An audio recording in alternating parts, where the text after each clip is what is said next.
Hey guys, welcome back to the Reed Homestead. Patrick again. So, a friend of ours called last week and was curious about how to take steps to prepare for a state of emergency. Okay?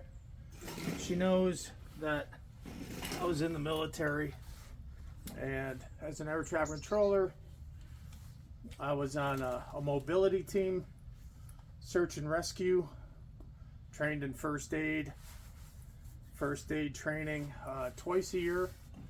So first aid isn't just learning the Heimlich maneuver or stuff like that. First aid is basically, you're out in the woods. As a controller, they wanted people that were familiar with aircraft and air routes and communications.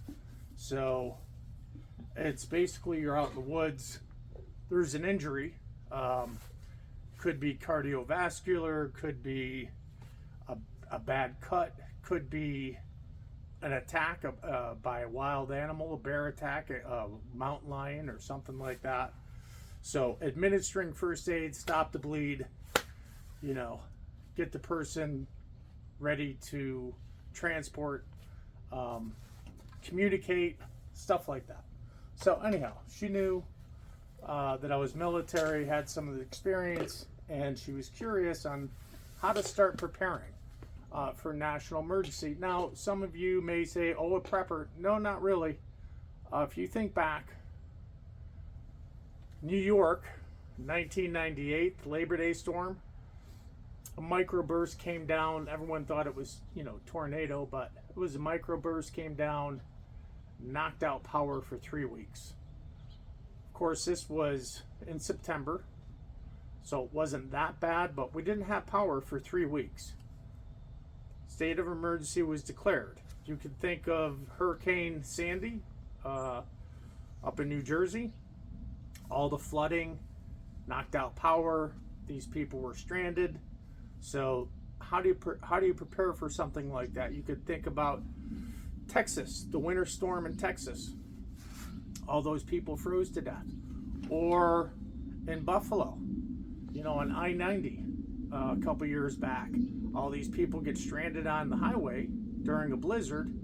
They can't, basically their car runs out of gas. They can't, there's no heat. They freeze to death. Okay, so how do you prepare for these things? I came up with a basic checklist, 10 steps, 9 steps really. So let's take a look real quick. To any survival scenario, right?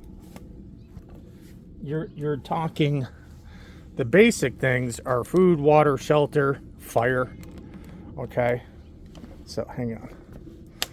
Let's get in there a little bit so you can see. You're basically talking food, water, shelter, fire. Now, why fire? Well, you're not cooking anything without fire, so staying warm. What I told her is the first thing to prepare for a state of emergency, whether it be result of weather or anything like that, the first thing to do, some of the first steps you might want to take if you haven't already. Remember COVID? Closed all the stores. You couldn't go in there without a mask and all this stuff. Start stocking up on toilet paper and hygiene things. First aid things. So that would be your first, maybe first thing that's not too painful. I'm going to try to get you through this without it costing you a fortune, because believe me, there are companies out there making millions of dollars scaring people, and just to have them buy their products. So you could do this without inflicting too much on the wallet. So, yes, some of the first things you want to do, add an extra roll, extra case or package of toilet paper every time you go to the store. It's a good idea. Buy a bottle of bleach, chlorine. It's great for sanitizing water, purifying water, maintaining water purity. It's also good for cleanup, hygiene, all that stuff. So, chlorine, bleach, toilet paper, wet wipes, feminine products.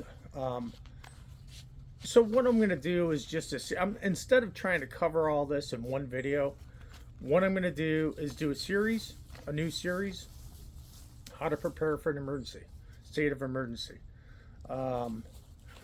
Basically, we got it broken down into food.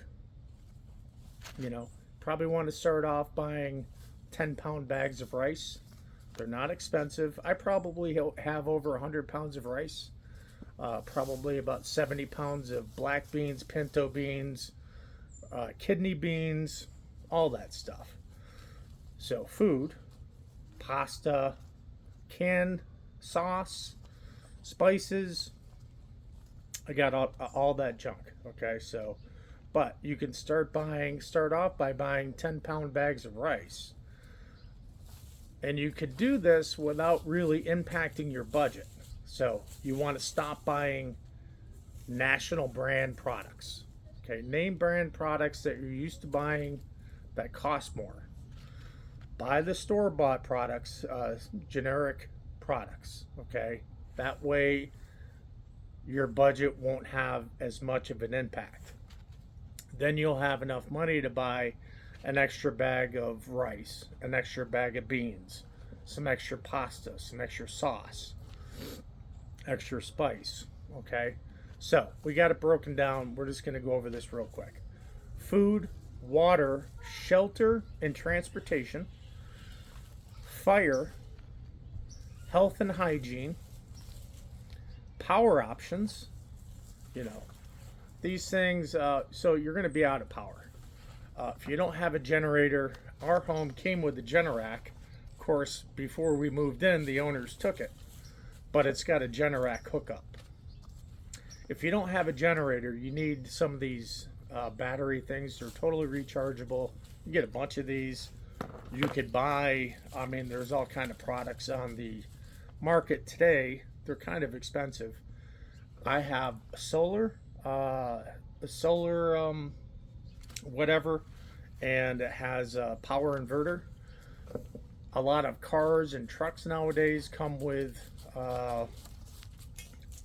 power options. You can plug into those, run extension cords, and keep your fridge on, for example. So power options, communications.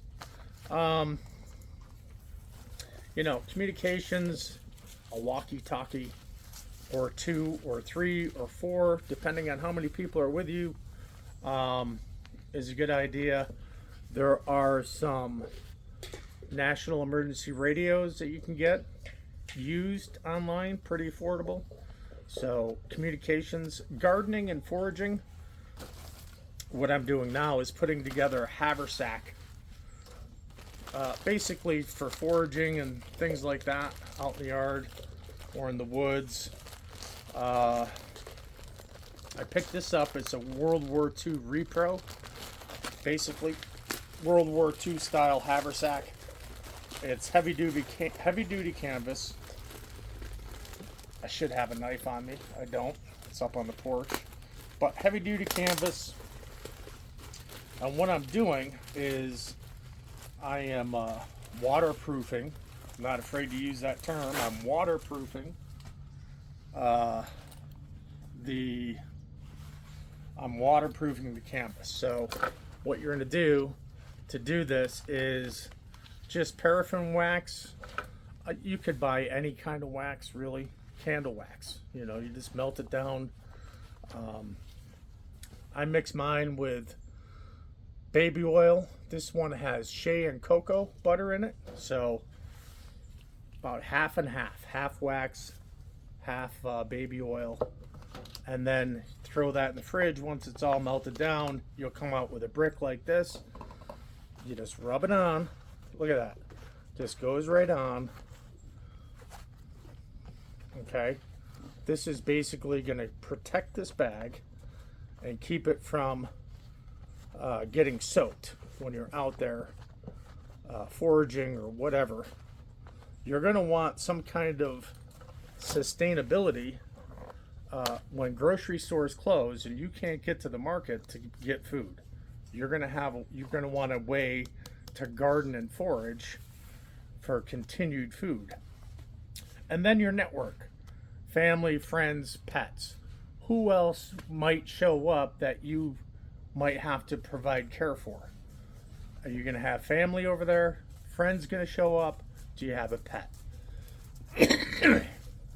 These are all the things you want to plan for. So we're going to start off slow, starting off with just getting toilet paper, extra hygiene things, wet wipes, Band-Aids. You know, we're going to pay for this by stop buying the national brand stuff, just buy the generic. We're going to offset that budget so there's no real difference in what you're spending now. You're going to get familiar with creating an independent or individual first aid kit right here. Okay, we're going to go over what you might want to put in this. Okay, because if the power's down, the grid's down, probably the hospitals or your clinic or your family care physician, family care doctor, they're going to be closed. So you're gonna have to know, you know, you're out there processing wood, you slip and you hit your shin. You're going to need to know how to apply a tourniquet, how to stop that bleed, and how to treat that from getting infected. Okay, so stuff like that. National emergency, there's no power. Stores are closed. Doctors' offices are closed. Dental offices are closed. Okay, so you want to prepare for these things ahead of time. So if anything does happen, like it did in Texas, like it did in Buffalo, like it did in upstate New York in '98, you know, you can go through the list. Sandy, New Jersey, Hurricane Sandy, you know, you could go through Tampa this past year, last year, about a year ago, knocked out of power, right? So preparing for these things isn't a bad idea, you know. And yes, I do, like I said, I've got all kinds of stuff. We'll kind of get into it. Communications, first aid kit, protecting your gear, how to do that, putting together water, you know. I got one of these in my trucks. We'll go over a truck pack, but this is Pathfinder, basically Dave Canterbury. You know, you're going to want a way to purify water. If you're out, say you're out and about, you know, your car's out of gas like everyone else's. Gas stations are closed. Everyone runs out of gas. You're going to need to get to wherever. You're going to carry a water bottle, and you're going to need a way to clean that water. So boiling water on a stove. This is a very affordable product. It's single-walled titanium, so you could just boil water for a minute or two, and that disinfects the water, makes it, you know, basically kills all the bacteria, E. coli, all that stuff. So we'll talk about that.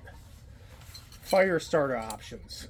This is a big old ferro rod, right? How do you do these things? Okay, we'll have a series. We'll talk about each one of these things: food, water, shelter, transportation, fire, health and hygiene, power options, communications, gardening and foraging, and then your network. Okay, so just kind of wanted to introduce this new series that we're going to kind of get into If you have any questions or a comment about, what did you do to start preparing for emergencies, especially if you're living in one of these areas that's prone to weather events. In the north, snow, blizzards, whiteouts. You're trapped on a highway. In the south, hurricanes. In the Midwest, tornadoes. What steps are you taking initially to prepare for no power, limited amounts of food because grocery stores are going to be closed? What are you doing for first aid? What are you doing for communications and, power options, things like that? If you have some advice for our friend who called, we went to college with her. She was talking to my wife last week, so I thought about it. I said, well, we'll just do a series. So if you've got some advice for her, please feel free to leave a comment or some tips in the comment section. Like the video, subscribe. Don't forget to, when you're doing all this, you got to keep in mind your pets. You want extra food for them. If they are on medication or anything like that, you're going to need extra medication. Just let your doctor know what you're doing, and they'll help you out. So that's it from the Reed Homestead. We're going to have a new series, how to prepare for a state of emergency. Okay, and that's it. Until next time, God bless. Hit the thumbs up. Don't forget to give the video a like. Please subscribe to our channel. Bo would really appreciate that. Until the next time, God bless. Have a great night.